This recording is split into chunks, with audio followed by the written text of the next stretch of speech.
હું તમને એક વાત કહું. બોલ ને. અત્યારે મોંઘવારી કેટલી છે સમય પ્રમાણે? મોંઘવારી બહુ છે. તો આપણે મહિને 4-5 લાખ બચાવવા છે.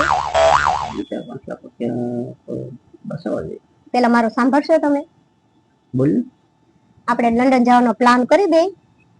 લંડન જવામાં 6-8 લાખ રૂપિયા ખર્ચો થાય, ખબર છે પેલા તને? પણ જોવો પેલા તમે, આપણે પ્લાન કરી કેટલો ખર્ચો થાય? 6-8 લાખ રૂપિયાનો ખર્ચો થાય. નો થાય ખર્ચો. કેવી કેમ રીતે? ન થાય? કેવી રીતે ન થાય? પેલા સાંભળો. 5 લાખ રૂપિયાનો ખર્ચો થઈ જાય આપણે લંડન જઈને. નો થાય. હા, હું તમને કહું. જો આપણે 5-6 લાખે આપણે લંડન પૂગી. હા. તો પછી આપણે કેન્સલ કરી નાખવાનો પ્લાન. તો કેટલા પૈસા આપણે જવાનું થાય તો આપણે કેન્સલ કરી નાખીએ તો કેટલા બચે પૈસા? 5-6 લાખ રૂપિયા બચે. તો એવા મહિને તમે બસાવો 5-6 લાખ તો કેટલા થાય પૈસા? ઓહો, કરોડ થઈ જાય ને. થાય ને પૈસા ભેગા? કેટલા પૈસા ભેગા થઈ જાય? કોઈ પાસે લાંબો હાથ જ ન કરવો પડે. તે એવું વિચારો મગજમાં.